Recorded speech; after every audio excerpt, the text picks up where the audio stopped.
Tungkol sa Iran, gaano kakatiyak na mapipirmahan ang kontrata ngayong katapusan ng linggo? Dahil muntik ka nang makadil pero naudlot sa huli, may chance pa rin itong mangyari. Mangyayari na ito sa lalong madaling panahon. Siguro, ngayong katapusan ng linggo. Pinayagan ba ng kataas-taasang pinuno ang kasunduang ito, Gineo? Ang pagkaunawa ko ay oo. Kapag napirmahan na ba ang kasunduan, aalisin agad ng Estados Unidos ang blockade? Totoo, bahagi ng kasunduan. At sa pa, babagsak ang presyo ng langis. Nagwala ang Iran matapos lumabas ang balita ng kasunduang pangkapayapaan na nakakahiya para sa salaysay ng rehimen. Ngayong Biyernes, ika-12 ng Hunyo 2026, inilabas ng ahensyang Iranian na MER ang mga detalye ng umano'y memorandum ng pagkakaunawaan kasama ang Estados Unidos. Hindi mukhang kumpiyansa ang makapangyarihan ng Iran.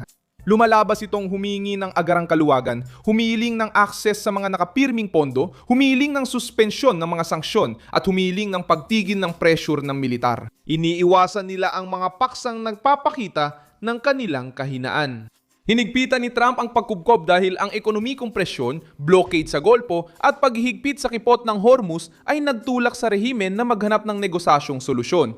Ano ang itinatago ng rehimen? Bakit naging pangunahing kondisyon ang na-freeze na pera? Paano ginawang bitag pampulitika ni Trump ang mismong mesa na negosasyon laban sa Iran? Ikukwento ko sa iyo lahat yan.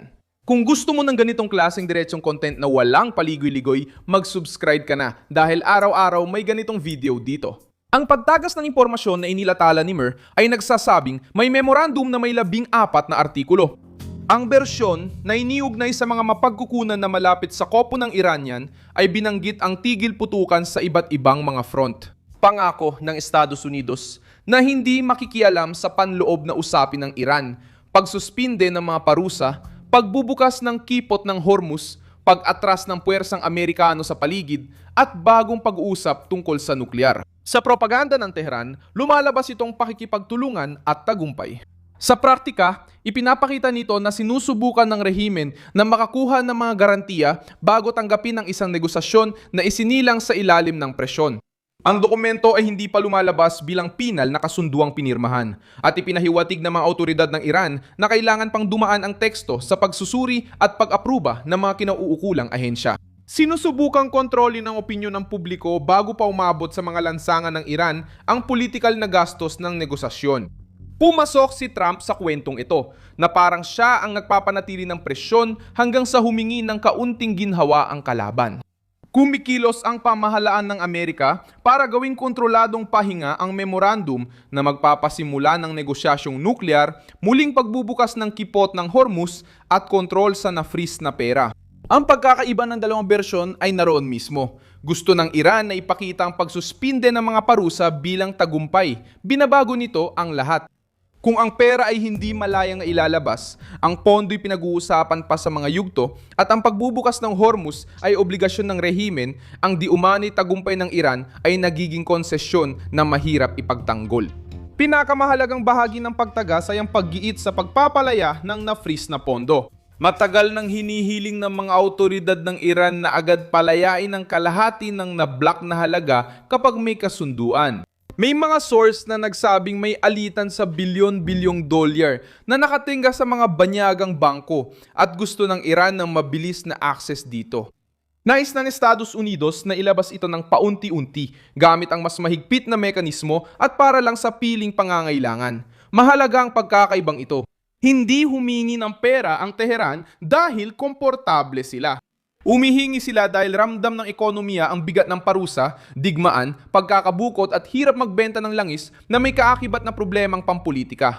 Sinusubukan ng rehimen na tawagin itong soberanya, pero ang totoo ay umaasa sila sa pera. Naging sentro na rin ang kipot ng Hormuz. Ayon, sa pagtagas ng impormasyon, magbubukas muli sa loob ng 30 araw kasabay ng koordinasyon sa Iran.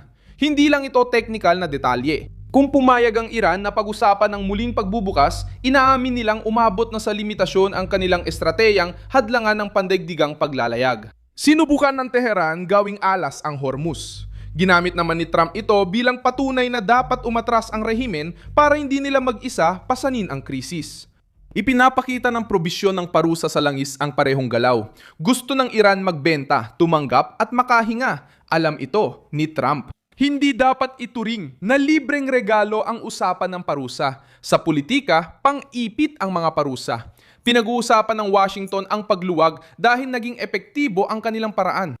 Kapag hinihiling ng rehimen ang suspensyon ng parusa para umusad, kinikilala nilang masakit ang tama ng presyon. Sinusubukan ng Iran na alisin sa usapan ang programa ng mga misil at limitahan ang diskusyon sa kapalaran ng mga materyales ng uranium. Pinayaman, pagpayaman ng uranium, mga parusa at muling pagtatayo ng ekonomiya.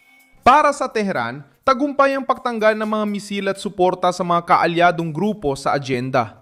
Para kay Trump, nagdulot ito ng ibang interpretasyon. Umiwas ang Iran sa mga paksang pinakakinatatakutan nitong pag-usapan.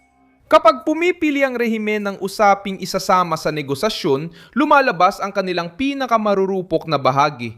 Nasa gitna ng tensyon ang Israel. Dahil ang anumang kasunduan ng Iran, Lebanon at mga armadong grupo ay nakakaapekto sa seguridad ng reyon. Ang bersyon ng Iran ay nagsasaad ng agarang at permanenteng tigil putukan sa lahat ng prente, kabilang ang Lebanon. Ipinapakita ng detalyeng ito na hindi lang para sa sarili nito nakikipagnegosasyon ang Teheran.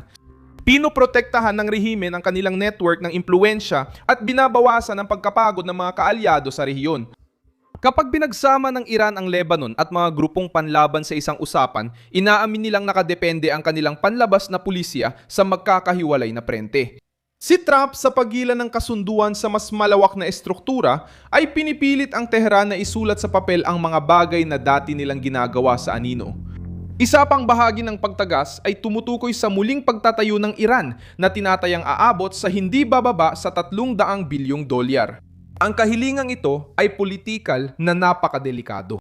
Ang matatag na rehimen ay hindi nagsasabing kailangan nito ng $1 billion na plano sa muling pagtatayo para makabangon. Ang kwento ng tagumpay ay may kontradiksyon. Kung iginigiit ng Iran ang muling pagtatayo, ibig sabihin nagkaroon ito ng pinsala na wala ang kakayahan, kailangang ayusin ang estruktura at sinusubukang makuha ang kabayaran para maibenta sa loob ng bansa ang ideya ng matagumpay na paglaban. Prioridad ang pigilan ang sandatang nuklear, buksan ang Hormuz, kontrolin ang pera at hadlangan ang paggamit ng digmaan ng rehimen sa pangingikil sa pandaigdigang merkado. Mahalaga lang ang negosasyon kung ito'y magsilbing instrumento ng puwersa. Kung blankong tseke ito, pagkakamali ito. Mahalaga para sa konserbatibong base ang kontroladong pagpapalaya, pagpapanatili ng pinakamataas na presyon at pagtutok sa pagtupad bago magbigay ng malawak na benepisyo. Ang 60 araw na nabanggit sa kumakalat na impormasyon ay nagbubukas ng pagkakataong subukan ng rehimen nang hindi ibinibigay agad ang lahat. Kung susunod ang Teheran, magpapatuloy ito. Kung hindi ito susunod, ang mga sanksyon ay muling magiging sentro ng tugon. Pinipigilan ng ganitong ayos ang Iran na gawing permanenteng pananggalang ang memorandum. Sa banggaan, dumalabas ang tunay na katangian ng kasunduan. Hindi ito romantikong kapayapaan o diplomatikong yakap. Matinding negosasyon ito sa isang rehimeng gustong makahinga sa aspetong pang-ekonomiya at iligtas ang imahe nito sa sarili nitong mamamayan. Ako si Milson Alves Global, layunin kong bigyan ka ng tapat na impormasyon araw-araw. Ang mga link ng balita ay nasa video description. I-like ang video, mag-subscribe sa channel at tingnan ang mga komento para maging mas aktibo sa komunidad ni Milson Alves.